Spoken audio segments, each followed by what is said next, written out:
Bonjour à tous et bienvenue sur 225 Motors. Aujourd'hui, j'ai le plaisir de vous retrouver pour l'essai du Kia Coupe. Alors, ce Kia Coupe, c'est la version coupée du Cerato ou alors du Forte, pour ceux qui connaissent un peu les Kia. C'est une voiture qui se situe entre la Rio et la Optima. On voit ça tout de suite ensemble, les amis.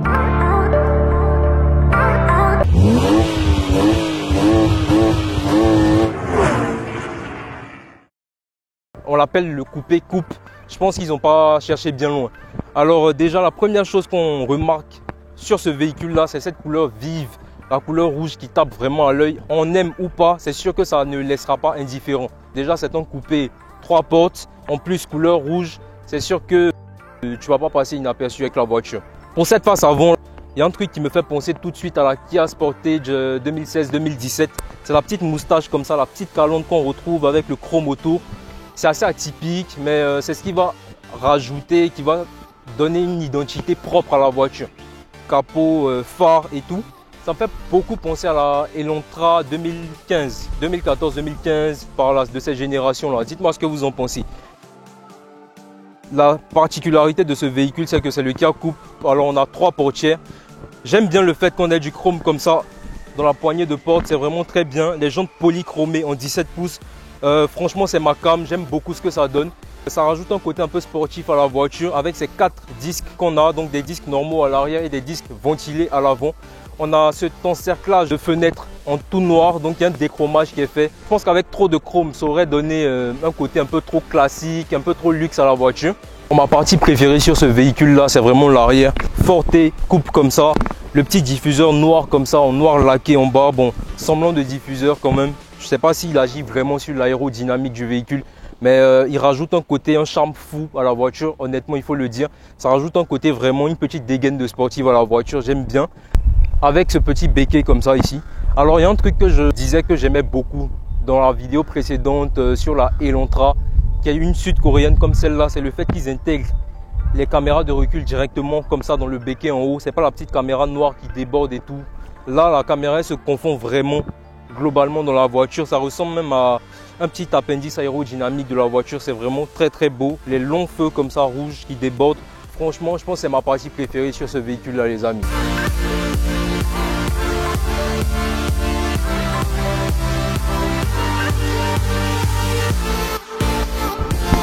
Déjà le volant 3 branches comme ça, vous savez déjà, hein, c'est ma cam.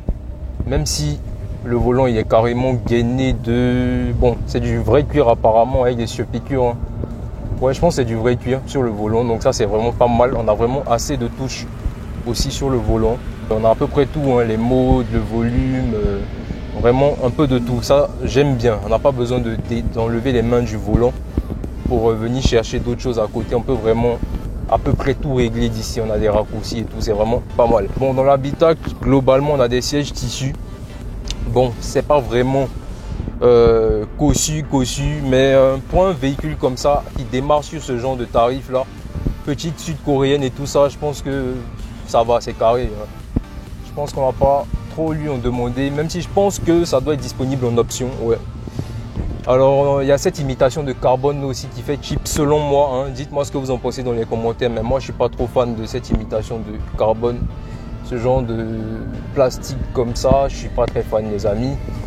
Mais globalement, dans le véhicule, on se sent bien. Comparé à ce qu'on peut voir de l'extérieur, un véhicule qui est compact, qui est tassé. On a vraiment assez d'espace aux jambes, on a une bonne garde au toit, même à l'avant. Voilà. Bon, au niveau de l'infodivertissement dans la voiture, on a ce petit écran là qui fait aussi caméra de recul aussi, donc qui affiche bien l'arrière. C'est assez net quand même. Pour un véhicule de 2016, c'est quelque chose de pas mal. Les sorties de clim comme ça de part et d'autre, franchement c'est assez simple mais en même temps efficace. Voilà, c'est pas comment on dit ça, trop extravagant, ça reste très simple. Si vous avez déjà vu quelques vidéos de Kia que j'ai déjà faites, c'est très semblable, hein, très similaire à par exemple les fonds de compteur d'une Sportage ou voilà, même si ces modèles là sont un peu plus optionnés par moment que là de ce que j'ai aujourd'hui. Mais sinon, globalement, c'est des choses assez ressemblantes. Il y a un peu de tout, mais c'est pas très luxueux. C'est-à-dire que tu as le strict nécessaire, voire un peu plus. Tu es dans le confort aussi. Tu te casses pas trop la tête. Et voilà quoi. il n'y a pas à se plaindre. Tu as de bons espaces rangement aussi, franchement. Poignée chromée comme ça, dans la portière aussi, c'est vraiment bien. On a l'audio de base. Je sais pas si c'est disponible en option d'avoir d'autres marques, mais bon, globalement, ça va. On a un mode séquentiel aussi, vous voyez. C'est vraiment pas mal.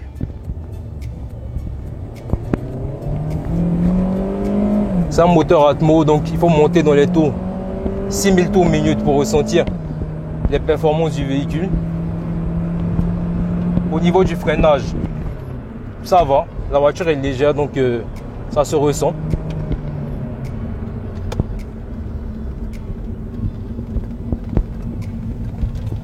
On va laisser nos chers monsieur passer. Le mec, il s'est engagé comme si c'était la fin de sa vie. Il s'est jeté là. Au niveau de la sonorité, c'est un véhicule qui ronronne bien à cause de la motorisation atmosphérique. Donc on n'a pas de turbo qui vient étouffer un peu tout ce qui est collecteur d'échappement, etc. La sortie. Quand tu montes à partir de 4500, 5000 tours minute, on a le moteur qui gueule mais bien fort. Au niveau du freinage, ça rejoint beaucoup la Elantra que j'ai faite il n'y a pas si longtemps que ça. C'est des véhicules qui sont assez légers. Donc ça se ressent assez facilement dans le freinage avec 4 disques, donc 2 disques ventilés même à l'avant et 2 disques normaux à l'arrière sur une voiture qui va peser moins d'une tonne 4. On doit être autour de 1 tonne 350. Voilà, je vous mets tout ça en légende.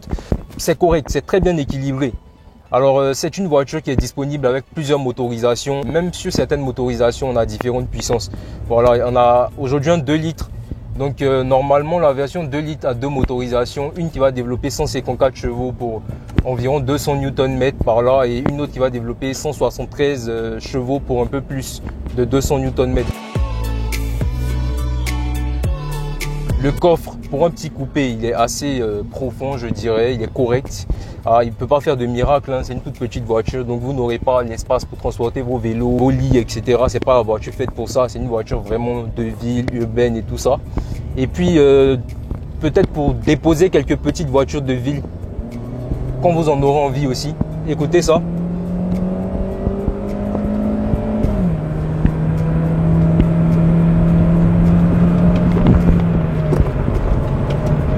Le train avant, ça va, il est assez incisif.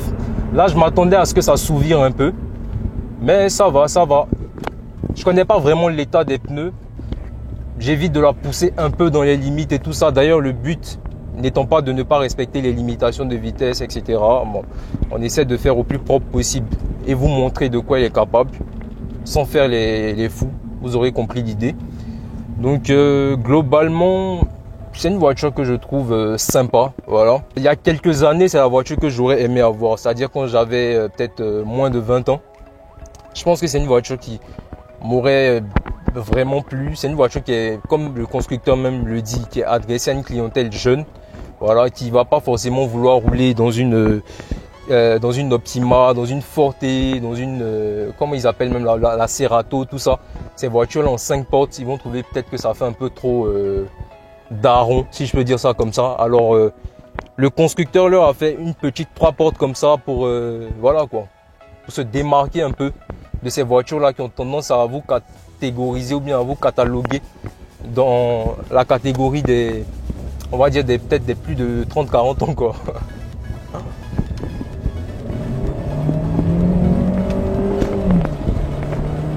Elle a l'air bien dynamique hein, la petite caisse.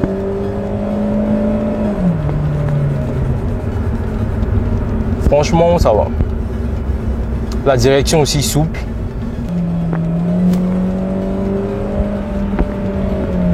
Franchement, le moteur Atmo, il fait un boucan pas possible.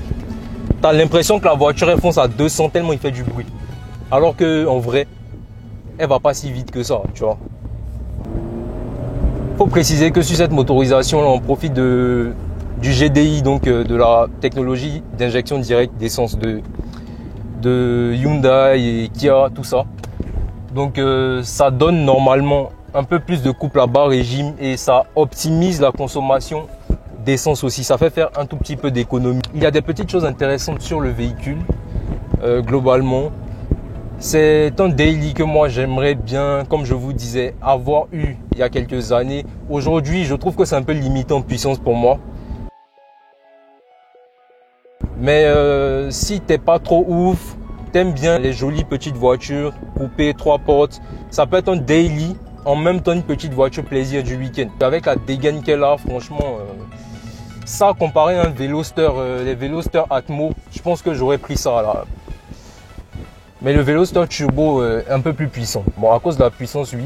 Mais si je dois comparer ça, ouais, peut-être, hein, ouais.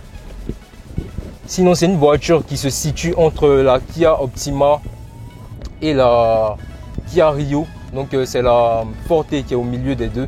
Et la Forte, on a en 5 portières. Donc là, on a sur la version 3 portes. Donc, c'est pour que vous soyez un peu situé au niveau du segment, tout ça. Bon, aujourd'hui, on ne profite pas d'une très belle météo. Vraiment, le ciel est très gris. On a commencé la vidéo avec beaucoup de soleil et puis après, bon, la météo, on ne contrôle pas encore, on n'a pas ce pouvoir-là, donc on est obligé de composer avec. Ce que j'aime bien chez ce constructeur-là aussi, c'est que même sur certains véhicules qui vont paraître peut-être comme des véhicules pas très cossus et tout ça, il y a des choses qui ne sont pas négligées, comme par exemple la coudoir à l'arrière, la coudoir centrale, porte-gobelet, sortie de clim à l'arrière. Franchement, ces choses-là, sur un petit coupé comme ça, je m'y attendais pas parce que c'est pas la voiture où vraiment la position arrière est la plus intéressante. C'est pas la voiture où on va privilégier les passagers arrière parce que vraiment c'est assez restreint tout ça. On va dire même que c'est des positions peut-être pour enfants. Mais là, j'ai eu de grands passagers, des personnes assez grandes. Je pense qu'à moins d'un mètre 80, tu peux être quand même à l'aise à l'arrière du véhicule, au niveau des jambes, au niveau de la garde au toit. Donc ça reste un coupé, mais franchement, bravo à Kia, ils n'ont pas négligé l'arrière au niveau du confort. Je veux dire que c'est carré. C'est pas le genre de voiture où tu auras 50 000 choses à dire sur le véhicule, tu vois. C'est pas sensationnel, t'as pas des bi-turbo, tout ça. Mais l'agrément du moteur Atmo, c'est vraiment linéaire. Donc tu contrôles vraiment ta puissance au niveau des gaz. Elle prend bien les 6500 tours minute facilement. C'est ce petit côté à l'ancienne sur ces coupés là. Pour les vrais passionnés, franchement, je pense qu'il n'y a pas mieux. Voilà, ce sont des choses qu'on ne reverra plus dans quelques années, vous voyez. Avec ce rugissement. Vous voyez.